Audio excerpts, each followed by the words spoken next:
हरे कृष्णा। आज का टॉपिक है कोई फिदा है आपकी बातों पे। तो क्या हो सकती है वो बातें, ये जानने की कोशिश करेंगे आज की रीडिंग से। 3 डेक है, तीनों में से लेंगे 5-5 कार्ड्स। तो शुरुआत करते हैं कार्ड शफल करके।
शुरुआत करेंगे टैरो से। पहला ही कार्ड है wise counsellor. Unity with a spiritual minded community. Ask the divine for help and trust the answers will कम।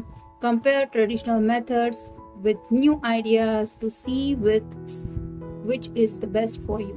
तो वाइज काउंसिल का यहाँ पे यही मतलब निकाल रहा है कि जब भी ये आपसे कुछ बातें शेयर करते हैं, कुछ कम्युनिकेशन करते हैं, कुछ प्रॉब्लम डिस्कस करते हैं, तो आपकी तरफ से जो भी इनको आंसर मिलता है, भले ही ये शेयरिंग के तौर पे हो या फिर आपका ओपिनियन के तौर पे हो, लेकिन वो काउंसिल उनके लिए बहुत सही रहता है। यानी कि वो समझ पाते हैं कि आपका भले ही उनकी उस प्रॉब्लम से कुछ लेना देना हो या ना हो, लेकिन आप जो सलाह मशवरा देते हैं वो इनके भले का या फिर इनके फ़ायदे का होता है। और इसीलिए इनको इस बात के ऊपर काफ़ी ज़्यादा एक डिवाइनली फेथ है कि जैसे ऊपर वाले ने, मान लीजिए, उनके हर प्रॉब्लम का सोल्यूशन उनको ईजिली मिल जाए, इसलिए शायद आपको इनकी लाइफ में भी जाएँ। तो शायद जब भी ये पर्सन बहुत ज़्यादा परेशान होते हैं और उनको ज़िंदगी में आगे बढ़ने का कोई रास्ता समझ में नहीं आता, तब उनके दिलो दिमाग में एक ही बात आती है कि मैं अपने पर्सन से बातचीत करूं। भले ही बातचीत का मतलब आपसे कुछ लेना देना हो या ना हो, लेकिन उनके दिल से वो हेवी बर्डन उतर जाता है और एज वेल एज उनको सोल्यूशन भी मिल जाता है। शायद इसी वजह से, मतलब आप सिर्फ अपने मतलब का नहीं सोचते, आप निस्वार्थी भावना से इनकी हेल्प करते हैं, जिस वजह से शायद ये आपको काफ़ी ज़्यादा पसंद करते हैं। फिर है renewal. Reviving the past with compassion and forgiveness. The time is time to head in a new direction. Clarity on your life purpose. In your heart you know what to do. तो ये person कहीं ना कहीं इस रिश्ते में एक renewal चाहते हैं, यानी कि आपके साथ एक फैमिली स्टार्ट करना चाहते हैं। जैसे यहाँ पे एक कपल है, 2 बच्चे हैं और ये कुछ गाइडेंस ले रहे हैं, वैसे ही शायद इस पर्सन ने भी पास्ट में आपसे कहा था कि ये सीरियसली आपको लेके ज़िंदगी में आगे बढ़ना चाहते, लेकिन उस बात को लेके शायद इनकी तरफ से प्रॉपर कोई एक्शन ये नहीं ले पाए थे।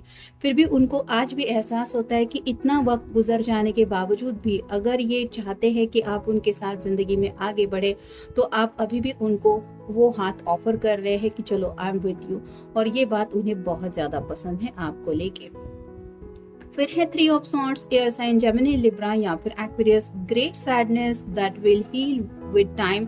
Late go of the past. Personal growth that comes from challenges. Healing misunderstanding. Being there for those in need. तो जैसे यहाँ पे इस छोटी लड़की को कुछ ज़रूरत है किसी के साथ शेयरिंग करने की, और ये एंजल उसकी हेल्प के लिए आया है क्योंकि इसका दिल जो है वो शायद किसी बात को लेके परेशान है। वैसे ही जब भी ये पर्सन सैडनेस में होते हैं और उनको हीलिंग की ज़रूरत होती है, आपका साथ उन्होंने हमेशा महसूस किया है। उनकी ज़िंदगी में जो भी मिसअंडरस्टैंडिंग, मतलब किसी के बारे में अगर इनके दिलो दिमाग में गलतफहमी भी होती है, तो भी आपसे बात करके उनको वो हीलिंग या फिर मसले का हल मिल जाता है। और हमेशा इन्होंने पाया है कि जब जब इन्होंने चाहा है कि अभी मेरे साथ कोई नहीं है, आई एम लोनली, या फिर राइट नाउ ज़िंदगी में मैं अकेला पड़ गया हूँ, जहाँ पे कोई नहीं है जो मेरा सच्चे दिल से मेरे बारे में सोचे, तब तक इन्होंने नोटिस किया है कि आप हमेशा वहाँ पे मौजूद है। यानी कि आपने इस पर्सन को हमेशा एहसास दिलाया है कि भले ही तुम्हारी ज़िंदगी में चाहे कुछ भी हो जाए, I am always with you. तो आपने ये जो उनका साथ निभाया है, इस आपके साथ निभाने के जज्बे को लेके ये काफ़ी ज़्यादा पसंद करते हैं आपको। फिर है five of swords, air sign Gemini Libra या फिर Aquarius, an unwise choice, there is a better way that will make you happier, avoid people who lack integrity और who have questionable motives। तो इन बातों, इस पर्सन को शायद पास में कुछ ऐसे मसले इन्होंने डील किए हैं कि कुछ अच्छी संगत नहीं मिली थी, जैसे यहाँ पे कुछ लोग ताश वगैरह खेल रहे हैं और ये पर्सन ने शायद अपने पैसे वगैरह वहाँ पे लगा दिए थे। ज़रूरी है कि सबके साथ ऐसा ही हुआ है, लेकिन मे बी इस पर्सन ने अपने दोस्तों के कहने में आके कहीं पे कुछ इन्वेस्टमेंट किए थे, जबकि आपने उनको रोका था कि आई डोंट थिंक तुम्हारे लिए ये सही रहेगा, लेकिन उन्होंने उन बातों को इग्नोर किया और उन लोगों पे ट्रस्ट किया जिनका शायद इंटेंशन सही नहीं था। और अब इन्हें एहसास होता है कि हाँ, मेरे पर्सन ने तो मुझे पहले ही बता दिया था। मतलब आपकी सूझबूझ को लेके ये काफ़ी ज़्यादा आपको पसंद करते हैं, आने वाले खतरे को भी आप भाप जाते हैं। मतलब इतनी अच्छी अंडरस्टैंडिंग है कि शायद आप बहुत अच्छी तरह से लोगों को परखते भी हैं। आपको एक नज़र में शायद पता चल जाता है कि सामने वाले पर्सन के दिल में क्या चल रहा है, जिसके लिए आपको ज़्यादा कुछ उनसे बातचीत करने की ज़रूरत नहीं होती। और शायद इसलिए ये पर्सन खुद को दोष देते हैं कि मैं कैसे नहीं समझ पाया कि उसके दिल में क्या था। और फाइनल कार्ड है page of cups, water sign, Cancer, Scorpio या फिर Pisces. Sensitive, open hearted, inexperience, moody, messages regarding relationship, new emotional experience, a romantic encounter, social invitations और events, highlighted psychic ability। तो अब ये आपको लेके जब भी सोचते हैं तो उन्हें एहसास होता है कि आपने हमेशा इनको एक स्पेशल जगह दी है अपनी ज़िंदगी में। आपने इनके कई बार मूड को भी संभाला है और इनको अपने मैसेजेस करके आपने ये एहसास दिलाया है कि आप उनको लेके कितना सोचते हैं या सोचती हैं। और साथ ही साथ आपने पल पल उनको ये भी एहसास दिलाया है कि आपके दिल में उनको लेके एक खास स्पेशल जगह है। और यही एहसास है जो आपको स्पेशल बनाता है और इसी एहसास की वजह से ये पर्सन आपको काफ़ी ज़्यादा पसंद करते हैं। मतलब इनको लगता है कि इन्होंने आपके साथ सही नहीं किया है, लेकिन फिर भी आपके दिल में वो प्यार बिल्कुल भी कम नहीं हुआ है। फिर है इंस्पिरेशन। तो जैसा कि ये दोनों कार्ड बता रहे हैं, जब भी आपसे बात करते हैं इन्हें एक इंस्पिरेशन मिलती है। जब भी हताश हो जाते हैं, ज़िंदगी में आगे बढ़ने का रास्ता नज़र नहीं आता, तब आपकी बातें ही उनको एनकरेज करती है, मोटिवेट करती है और उसी वजह से ये प्रॉब्लम में से सोल्यूशन निकाल पाएंगे, ऐसा उनको दिल से फील होता है। फिर है टेक चार्ज।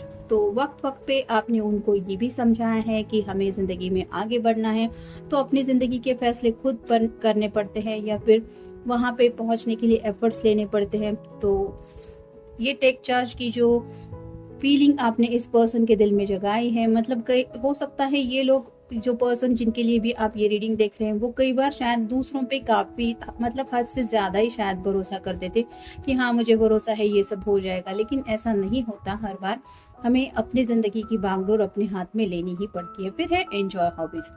तो इस पर्सन की शायद कुछ हॉबीज़ इंटरेस्ट अलग हो सकते हैं, आपके कुछ हॉबीज़ इंटरेस्ट अलग हो सकते हैं। जैसे यहाँ पे अगर सोशल एक्टिविटी में हमेशा पार्टिसिपेट करना, ये उनका नेचर हो सकता है। मतलब सोशली भी शायद ये काफ़ी ज़्यादा एक्टिवेट रहते हैं, लोगों से मिलना जुलना, बातचीत, पार्टीज़ या फिर गेट टुगेदर, सैटरडे संडे भी फ्रेंड सर्कल के साथ आउटिंग, ये भी उनका हो सकता है। तो आपने कभी इनको रोका नहीं है कि तुम ऐसे कैसे कर सकते हो या फिर तुम्हें ये नहीं करना चाहिए, वो नहीं करना चाहिए। आपने हमेशा ये बात समझ के लिए कि आफ्टर ऑल उसकी लाइफ है, उसको जो अच्छा लगता है, उसकी जो हॉबी है वो करना चाहिए या फिर मुझे उतना उसको टाइम देना चाहिए। और ये जो आपने उनको स्पेस दी है कि do what ever you like, और आपको जो पसंद है आप कर सकते हैं। ज़रूरी नहीं है कि मेरे कहने के मुताबिक ही आपको सब कुछ करना है या फिर कुछ एडजस्टमेंट करने के लिए आपने इनको कभी नहीं ऐसा मैनिपुलेट किया। ये बात उन्हें आपके बारे में बहुत ज़्यादा पसंद है। फिर है जेंटल अप्रोच।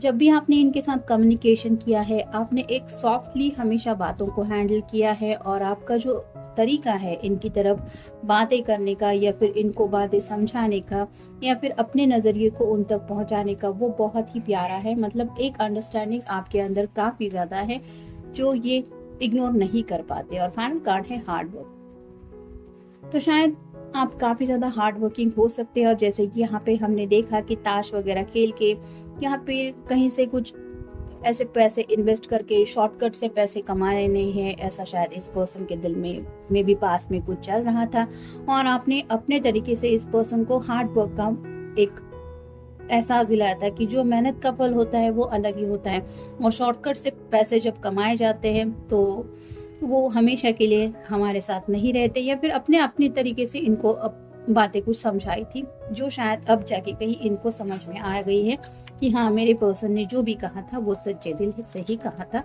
भले ही उसमें उसका कोई ऐसा स्पेशल मकसद नहीं था। फिर है I fear you have moved on. तो आपको खोने से ये पर्सन काफ़ी ज़्यादा डरते हैं, मतलब कुछ पास्ट में शायद इस पर्सन ने ऐसी गलतियाँ की हैं जिसकी वजह से इनको डर लगता है कि आप कहीं उनको छोड़ के ना चले जाए।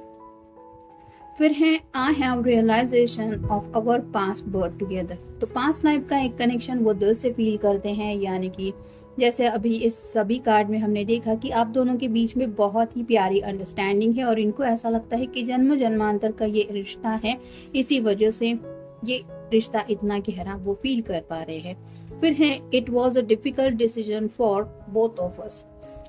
तो शायद कोई तो ऐसा फैसला लेना पड़ा है आप दोनों को इस रिश्ते में जो शायद किसी किसी ने मतलब ब्रेकअप तक भी अगर बात पहुंच चुकी है, फिर भी इस पर्सन को पता है कि आपके लिए भी वो बात आसान नहीं थी और ना ही इनके लिए।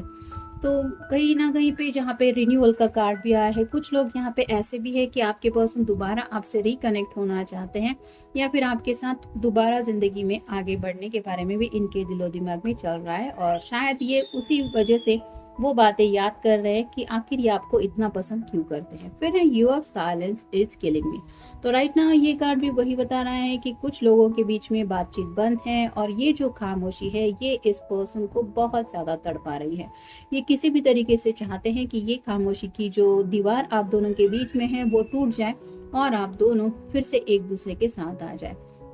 नेक्स्ट है I was scared as I never felt these emotions earlier. तो पहले इस पर्सन को इतना ज़्यादा एहसास नहीं हुआ था इस तरह से प्यार का या फिर आपको खोने का, और अब जब सीरियसली ये सोच रहे हैं कि शायद ये पर्सन अब मेरी ज़िंदगी में दोबारा लौट के नहीं आना चाहेगा, तो इनके पैरों तले से शायद ज़मीन खिसक जाती है और ये ख्याल ही उनको बहुत ज़्यादा तड़पा देता है। और तब ये याद करते हैं कि आखिर क्या क्या खूबी थी इस पर्सन में, ये मैंने कैसे नहीं देखा। और तब जब खूबियों के बारे में सोचते हैं तो उन्हें आपकी सभी अच्छाइयाँ याद आ जाती है। फिर है I know someday somewhere another time we will meet forever. तो अभी भी उनका दिल उनको यही समझा रहा है कि कहीं किसी दिन किसी वक्त पे हम जरूर एक दूसरे से मिलेंगे हमेशा के लिए। और ये हमेशा के लिए का जो वर्ड है वो दिल से वो फील करते हैं, यानी कि उनको एहसास है कि शायद डिवाइन टाइमिंग के सही होने पे आप दोनों एक दूसरे के साथ आ जाएंगे। बस इंतजार है उस डिवाइन टाइमिंग का। लेकिन सच्चे दिल से ये पर्सन जब भी उस लम्हे को लेके सोचते हैं तो आपकी अच्छाइयों को ये इग्नोर नहीं कर पाते और उन्हीं अच्छाइयों के बारे में सोचते सोचते ही इनको एहसास हो जाता है कि सच में ये फिदा है आपके ऊपर। तो ये था आज का reading. Have a nice day.